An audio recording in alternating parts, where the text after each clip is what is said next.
ಕರ್ನಾಟಕ ಮತ್ತು ಮಹಾರಾಷ್ಟ್ರ ಗಡಿ ವಿವಾದ ಇವತ್ತಿಂದಲ್ಲ 2004ರಿಂದನೂ ಕೂಡ ಕಳೆದ 20-30 ವರ್ಷಗಳಿಂದನೂ ಕೂಡ ನಡೆದುಕೊಂಡು ಬರ್ತಾ ಇದೆ. ಮಹಾರಾಷ್ಟ್ರ ಒಂದು ಹೇಳಿಕೆಯನ್ನು ಕೊಡುತ್ತೆ, ಕರ್ನಾಟಕ ಒಂದು ಹೇಳಿಕೆಯನ್ನು ಕೊಡುತ್ತೆ. ಮಹಾರಾಷ್ಟ್ರದ ಮುಖ್ಯಮಂತ್ರಿ ಒಂದು ಮಾತಾಡ್ತಾರೆ, ಕರ್ನಾಟಕದ ಮುಖ್ಯಮಂತ್ರಿಗಳು ಒಂದು ಮಾತಾಡ್ತಾರೆ. ಸೊ ಇದು ನಿರಂತರವಾಗಿ ನಡೆದು ಬಂದಿರತಕ್ಕಂತಹ ಗದ್ದಲ ಗೊಂದಲ ಎರಡೂ ರಾಜ್ಯಗಳ ಮಧ್ಯೆ ಇದೆ.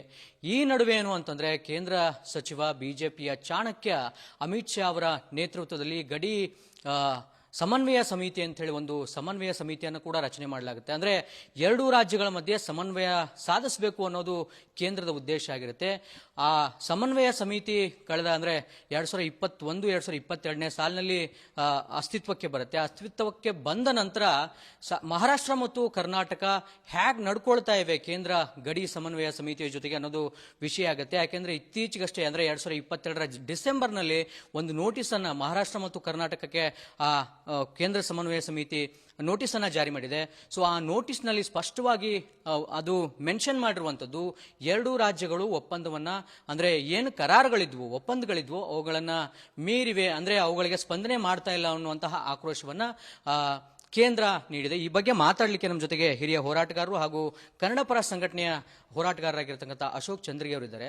ಸರ್, ಒಂದು ಕಡೆ ಮಹಾರಾಷ್ಟ್ರ ಇದೆ, ಇನ್ನೊಂದು ಕಡೆ ಕರ್ನಾಟಕ ಇದೆ. ಗಡಿ ಸಮನ್ವಯ ಸಮಿತಿಗೆ ರಚನೆ ಆಗಿತ್ತು, ಆದರೆ ಸ್ಪಂದನೆ ಎರಡು ರಾಜ್ಯಗಳಿಂದ ಸಿಗ್ತಾ ಇಲ್ಲ. ಯಾಕೆಂದ್ರೆ ಈ ಮನಸ್ಸಿಲ್ವಾ ಎರಡು ರಾಜ್ಯಕ್ಕೆ ಅಂತ ಹೇಳಿ. ಈಗ 2022 ಡಿಸೆಂಬರ್ದಲ್ಲಿ ಬೆಳಗಾವಿಯಲ್ಲಿ ವಿಧಾನಮಂಡಲ ಅಧಿವೇಶನ ನಡೆದಿತ್ತು.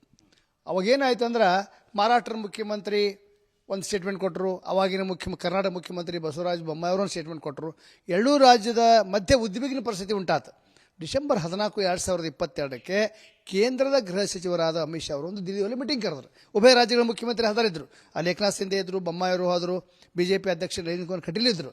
ಅಲ್ಲಿ ಒಂದು 2 ತಾಸು ಮೀಟಿಂಗ್ ನಂತರ ಏನು ಚರ್ಚೆ ಆಯಿತು ಅಂದ್ರೆ ಸುಪ್ರೀಂ ಕೋರ್ಟ್ನಲ್ಲಿ 2004ರಿಂದ ಬಾಕಿ ಇರುವಂಥ ಗಡಿ ವಿವಾದ ಪ್ರಕರಣ ಇತ್ಯರ್ಥ ಆಗುವವರೆಗೆ ಎರಡೂ ರಾಜ್ಯಗಳು ನಾಯಕರು ಮುಖ್ಯಮಂತ್ರಿಗಳು ಪರಸ್ಪರ ಬೇರೆ ಪ್ರದೇಶ ಮೇಲೆ ಹಕ್ಕು ಸಾಧಿಸಬಾರ್ದು ಅಂತ ಒಪ್ಪಂದ ಆಯ್ತು.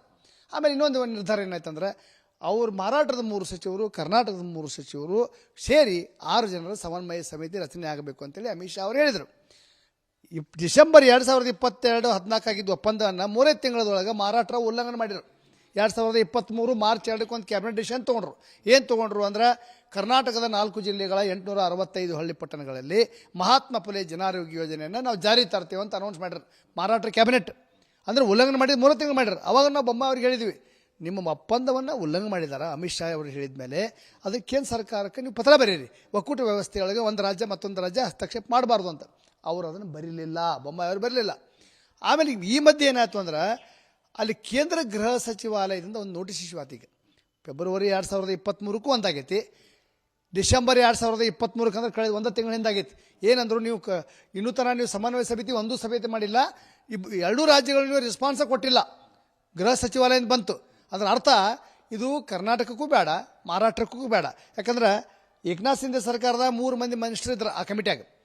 ಇಲ್ಲಿ ಕರ್ನಾಟಕ ಪರವಾಗಿ ಬಿಜೆಪಿ ಸರ್ಕಾರದವ್ರು ಕಾರಜೋಳ ಇರ್ಬೋದು, ಶಶಿಕಲಾ ಜೊಲ್ಲೆ ಇರ್ಬೋದು, ಕಾನೂನು ಸಚಿವ ಮಾಧುಸ್ವಾಮಿ ಇದ್ದರು.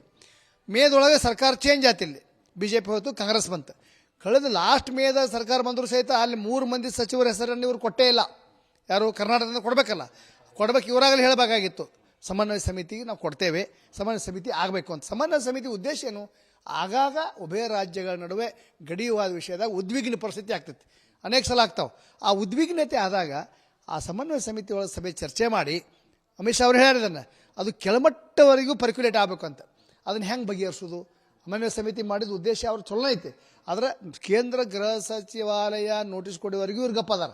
ಅಂದ್ರೆ ಇಬ್ಬರಿಗೂ ಇದ್ರ ಆಸಕ್ತಿ ಇಲ್ಲ ಅಂತ ಇದು ಪ್ರೂವ್ ಆಗ್ತದೆ. ಇದ್ರ ಜೊತೆಗೆ 2004ರಿಂದನೂ ಸುಪ್ರೀಂ ಕೋರ್ಟ್ನಲ್ಲಿ ವಿಷಯ ಇದೆ, ಕರ್ನಾಟಕನೂ ಮಾತಾಡಬಾರ್ದು, ಮಹಾರಾಷ್ಟ್ರನೂ ಮಾತಾಡಬಾರ್ದು, ಯಾಕೆಂದ್ರೆ ಕಂಟೆಂಪ್ಟ್ ಆಫ್ ಕೋರ್ಟ್ ಆಗುತ್ತೆ. ಅದರ ನಡುವೆ ಈ ಗಡಿ ಏನು ಸಮನ್ವಯ ಸಮಿತಿ ಇದ್ರ ಮಾತನ್ನು ಕೇಳ್ತಾ ಇಲ್ಲ. ನೋಟಿಸ್ ಬರೋವರೆಗೂ ಎರಡು ರಾಜ್ಯಗಳು ಸುಮ್ಕೊಟ್ಟಿದ. ಈ ನೋಟಿಸ್ ಬಂದ ಮೇಲೆ ಆದರೂ ಕರ್ನಾಟಕ ಸರ್ಕಾರ ಏನಾದರೂ ಸಚಿವರನ್ನ ಕೊಡುವಂತ ಕೆಲಸಕ್ಕೆ ಮುಂದಾಗಿದೆ. ಗಡಿ ಅಭಿವೃದ್ಧಿ ಪ್ರಾಧಿಕಾರ ಇದ್ರೂ, ಗಡಿ ಅಭಿವೃದ್ಧಿ ಪ್ರಾಧಿಕಾರ ಒಬ್ರು ಆಯೋಗ ಇದ್ರೂ ಕೂಡ ಅದಕ್ಕೊಬ್ರು ಅಧ್ಯಕ್ಷರಿದ್ರು. ಆ ಅಧ್ಯಕ್ಷರು ಏನ್ ಮಾಡ್ತಿದ್ರು ನೋಡಿ. ಇದು ಗಡಿ ವಿಷಯದೊಳಗ 2015ರಿಂದ 2018ರವರೆಗೂ ಇದ ಸಿದ್ದರಾಮಯ್ಯರು ಮುಖ್ಯಮಂತ್ರಿ ಇದ್ದಾಗ HK ಪಾಟೀಲ್ರು ಗಡಿ ಉಸ್ತುವಾರಿ ಮಂತ್ರಿ ಇದ್ದರು. ಆವಾಗ ಗಡಿ ಸಂರಕ್ಷಣಾ ಆಯೋಗಕ್ಕೆ ಅಧ್ಯಕ್ಷ ಅಂತೇಳಿ ದಿವಂಗತ VS ಮಳಿಮಠ್ ಸಾಹೇಬ್ರಿದ್ರು. ಅವ್ರು ಚೀಫ್ ಜಸ್ಟಿಸ್ ರಿಟೈರ್ಡ್.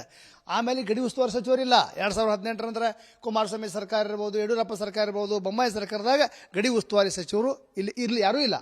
ಅದೇ ಮಹಾರಾಷ್ಟ್ರದಲ್ಲಿ ಅಲ್ಲಿ ಮುಖ್ಯಮಂತ್ರಿ ಅಧ್ಯಕ್ಷತೆ ಒಳಗೆ ಒಂದು ಉನ್ನತಾಧಿಕಾರ ಸಮಿತಿ ಐತಿ, ಅಲ್ಲಿ ಅವರು ಇಬ್ಬರು ಗಡಿ ಉಸ್ತುವಾರಿ ಸಚಿವರದಾರ, ಇವ್ರು ಯಾರೂ ಮಾಡಲಿಲ್ಲ. ಆದರೆ ಹಂಗಾರೆ ಗಡಿ ವಿಷಯ ಬಂದಾಗ ಮಹಾರಾಷ್ಟ್ರದ ಅಲ್ಲಿ ಹೆಜ್ಜೆಗಳಿಗೆ ಪ್ರತಿಕ್ರಿಯೆ ಕೊಡೋರು ಯಾರು ಅಂತ ಪ್ರಶ್ನೆ ಬರ್ತೈತೆ. ಇಲ್ಲಿ ಗಡಿ ಉಸ್ತುವಾರಿ ಸಚಿವರಿಲ್ಲ, ಇದ್ದವ್ರು ಯಾರು? ಗಡಿ ಸಂರಕ್ಷಣಾ ಆಯೋಗದ ಅಧ್ಯಕ್ಷರಾದಂಥ ನಿವೃತ್ತ ನ್ಯಾಯಮೂರ್ತಿ ಶಿವರಾಜ್ ಪಾಟೀಲ್ ಅದಾರ. ಅವ್ರು ಅನೇಕ ಸಲ ನಾವು ಮನವಿ ಮಾಡಿದ್ವಿ, 1-2 ತಿಂಗಳದಾಗ ಬೆಳಗಾವಿಗೆ ಬರ್ರಿ, ಭೇಟಿ ಕೊಡ್ರಿ, ಬೆಳಗಾವಿಗೆ ಬರ್ರಿ, ಭೇಟಿ ಕೊಡ್ರಿ, ಇಲ್ಲಿ ಅಧಿಕಾರಿ ಜೊತೆ ಸಭೆ ಮಾಡ್ರಿ ಅಂತ ಹೇಳಿದ್ವಿ. ಅವರು ಇಲ್ಲ. ಹಂಗಾರೆ ಯಾರು ಗಡಿ ವಿಷಯ ಬಂದಾಗ ಕೇಳೋರು ಯಾರು? ಮುಖ್ಯಮಂತ್ರಿ ಅವರಿಗೆ ಸಿಗೋದಿಲ್ಲ, ಗಡಿ ಉಸ್ತುವಾರಿ ಸಚಿವರು ಇಲ್ಲ, ಹಂಗಾರೆ ಯಾರು ಗಡಿ ಸಂರಕ್ಷಣಾ ಆಯೋಗ ಅಧ್ಯಕ್ಷರು ಇಲ್ಲ, ಗಡಿ ಅಭಿವೃದ್ಧಿ ಪ್ರಾಧಿಕಾರ ಅಧ್ಯಕ್ಷರು ಖಾಲಿ ಐತಿ ಹುದ್ದೆ, ಕನ್ನಡ ಅಭಿವೃದ್ಧಿ ಪ್ರಾಧಿಕಾರ ಖಾಲಿ ಐತಿ ಹುದ್ದೆ. ಅದಕ್ಕೆ ಸರ್ಕಾರದೊಳಗೆ ಯಾವ ರೀತಿ ಒಂದು ನಡತಂದ್ರೆ, ನಾ ಸುಪ್ರೀಂ ಕೋರ್ಟ್ನಾಗ ಕೇಸ್ ನೀವು ಕೇಳಿದ್ರಿ, 2004 ಫೈಲ್ ಮಾಡ್ಯಾರ ಅವ್ರು. ಮಾರಾಟದವ್ರು ಫೈಲ್ ಮಾಡಿದ್ದು 2004, 21 ವರ್ಷ ಆತು. ಅದನ್ನು ನೋಡ್ಕೊಳ್ಳೋರು ಯಾರು ಒಂದು ಪ್ರಶ್ನೆ ಬರ್ತೈತಿ. ಅಲ್ಲಿ ದಿಲ್ಲಿಗೆ ಹೋಗಿ ಬೇರೆ ಬೇರೆ ವಿಷಯದಾಗ ಲೀಗಲ್ ಟೀಮ್ಗಳು ಚರ್ಚೆ ಮಾಡ್ತಾರಲ್ಲ, ಆ ಗಡಿ ವಿಷಯದಾಗ 2 ಸಲ ನೀವು ಟೀಮ್ ಚರ್ಚೆ ಮಾಡಿದ್ರೆ ದಿಲ್ಲಿ ಒಳಗೆ ಲೀಗಲ್ ಟೀಮ್ ಜೊತೆ 10-9 ಒಟ್ಟು ಚರ್ಚೆ ಮಾಡಿಲ್ಲ. ನಾಳೆ ಸುಪ್ರೀಂ ಕೋರ್ಟ್ ಕೇಸ್ ಏನಾದರೂ ಹಿನ್ನಡೆ ಆದರೆ ಯಾವ ಜವಾಬ್ದಾರಿ? ಬೆಳಗಾವಿ ಒಂದು ಇಂಚ್ ಬಿಟ್ಕೊಡೋದಿಲ್ಲ, ಬೆಳಗಾವಿ ಕರ್ನಾಟಕದ ವಿಭಾಜಾಂಗ ಮಹಾಜನ ವರದಿ ಅಂತಿಮ, ಇದನ್ನು ಬೊಬ್ಬೆ ಹೊಡಿದು ನಾವು ನೋಡಿದ್ವಿ ಗಿಳಿಪಾಟ್ನಂಗೆ. ಸುಪ್ರೀಂ ಕೋರ್ಟ್ ಕೇಸ್ ಭಾಳ ಎಚ್ಚರಿಕೆಯಿಂದ ಇವ್ರು ಡೀಲ್ ಮಾಡಬೇಕು. ಮಹಾರಾಷ್ಟ್ರದವ್ರು ಎಷ್ಟು ಆ್ಯಕ್ಟಿವ್ ಅದಾರಲ್ಲ ಸುಪ್ರೀಂ ಕೋರ್ಟ್ ಕೇಸ್ ಬಗ್ಗೆ, ಕರ್ನಾಟಕದವ್ರ ರಾಜಕಾರಣಿಗಳು ಅದ್ರ ಬಗ್ಗೆ ಗಂಭೀರ ಇಲ್ಲ. ಇದು ಅಪಾಯಕಾರಿ ಬೆಳವಣಿಗೆ ಅಂತ ನಾನು ಹೇಳಬಯಸ್ತಾ ಇದ್ದೇನೆ. ಕಡೆದಾಗಿ ಸರ್ಕಾರ ಈಗ ಮಹಾರಾಷ್ಟ್ರ ಅಂತೂ ಗೆರೆ ನಾವು ಹೊಡೆದು ಕೇಂದ್ರ ಸರ್ಕಾರ ಹೊಡಿಲಿ, ಸುಪ್ರೀಂ ಕೋರ್ಟ್ ಹೊಡಿಲಿ, ಅದು ಗೆರೆ ದಾಟಿ ಬರ್ತದೆ. ಅವ್ರು ಕಂಟೆಂಪ್ಟ್ ಆಫ್ ಕೋರ್ಟು ಮಾಡ್ತಿದ್ರೆ ಕೇಂದ್ರ ಸಚಿವಾಲಯ ಕೊಟ್ಟಿರ್ತಕ್ಕಂಥ ನೋಟಿಸ್ಗೂ ಕ್ಯಾರೆ ಅಂತಿಲ್ಲ. ಈಗ ಸದ್ಯ ಕರ್ನಾಟಕ ರಾಜ್ಯ ಸರ್ಕಾರ ಅಥವಾ CM ಇವ್ರು ಏನು ಮಾಡಬೇಕಾಗಿದೆ? ಅವ್ರ ಕರ್ತವ್ಯ ಏನು? ತುರ್ತಾಗಿ ಮಾಡೋ ಕೆಲಸ ಅಂದ್ರೆ ಮೊಟ್ಟ ಮೊದಲು ಗಡಿ ಉಸ್ತುವಾರಿ ಸಚಿವರು ನೇಮಿಸ್ರಿ, ಇಲ್ಲಾಂದ್ರೆ ಗಡಿ ಸಂರಕ್ಷಣಾ ಆಯೋಗಕ್ಕೆ, ಗಡಿ ಅಭಿವೃದ್ಧಿ ಪ್ರಾಧಿಕಾರ ಅಧ್ಯಕ್ಷ ಸ್ಥಾನಕ್ಕೆ ಒಬ್ಬ ಸಕ್ರಿಯವಾಗಿ ಗಡಿ ಸಂಬಂಧ ಆಳವಾದ ಜ್ಞಾನ ಇದ್ದವರು ಅದಕ್ಕೆ ನೇಮಿಸಬೇಕು. ನಿಮಗೆ ಮುಖ್ಯಮಂತ್ರಿ ಅವ್ರ ಮೌನ ವಹಿಸುವ ಸಹಿತ ಆ ಆಯೋಗ ಅಥವಾ ಪ್ರಾಧಿಕಾರ ಕೆಲಸ ಮಾಡೋ ಅಂಥವ್ರನ್ನ ಅದಕ್ಕೆ ನೇಮಿಸಿದ್ರೆ ಮಹಾರಾಷ್ಟ್ರ ಮೂವುಗಳಿಗೆ, ಮಹಾರಾಷ್ಟ್ರ ನಡಿಗೆ ಎಚ್ಚರಿಕೆ ಅಥವಾ ಕೌಂಟರ್ ಮಾಡಬಹುದು. ಇವಿಷ್ಟು ಏನು ಅಂತಂದರೆ ಅಶೋಕ್ ಚಂದರ್ಗಿ ಅವರ ಮಾತುಗಳು. ಗಡಿ ಅಭಿವೃದ್ಧಿ ಪ್ರಾಧಿಕಾರದ ಸಚಿವರನ್ನ ನೇಮಕ ಮಾಡಬೇಕು, ಅದರ ಜೊತೆಗೆ ಗಡಿ ಅಭಿವೃದ್ಧಿ ಆಯೋಗ ಅಂತ ಏನಿದೆ ಮತ್ತು ಗಡಿ ಸಂರಕ್ಷಣಾ ಆಯೋಗ ಏನಿದೆ ಅದಕ್ಕೆ ಸಮರ್ಥವಾಗಿರತಕ್ಕಂಥ ಕನ್ನಡ ಗಡಿ ಮತ್ತು ನಾಡು ನುಡಿ ಭಾಷೆಯ ಬಗ್ಗೆ ಜ್ಞಾನ ಇರುವಂತಹ ಮತ್ತು ಸಮರ್ಥವಾಗಿ ಕೆಲಸವನ್ನ ಮಾಡುವಂತಹ ಒಬ್ಬರನ್ನ ನೇಮಕ ಮಾಡಬೇಕು ಅಂತ ಹೇಳಿ ಅಶೋಕ್ ಚಂದರ್ಗಿ ಅವರು ಒತ್ತಾಯವನ್ನು ಮಾಡ್ತಾ ಇರುವಂಥದ್ದು.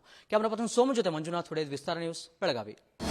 ಅನುಕ್ಷಣದ ಸುದ್ದಿಗಳಿಗಾಗಿ ವಿಸ್ತಾರ ನ್ಯೂಸ್ ಯೂಟ್ಯೂಬ್ ಚಾನೆಲ್ ಸಬ್ಸ್ಕ್ರೈಬ್ ಮಾಡಿ. ಹೊಸ ಸುದ್ದಿಗಳ ನೋಟಿಫಿಕೇಶನ್ಗಾಗಿ ಬೆಲ್ ಐಕಾನ್ ಕ್ಲಿಕ್ ಮಾಡಿ. ಲೇಟೆಸ್ಟ್ ಅಪ್ಡೇಟ್ಸ್ಗಾಗಿ www.vistaranews.com ವೆಬ್ಸೈಟ್ಗೆ ವಿಸಿಟ್ ಮಾಡಿ. ಅಂಗೈಯಲ್ಲೇ ಜಗತ್ತಿನ ಸುದ್ದಿ ತಿಳಿಯಲು ವಿಸ್ತಾರ ನ್ಯೂಸ್ ಕನ್ನಡ ಆಪ್ ಡೌನ್ಲೋಡ್ ಮಾಡಿ.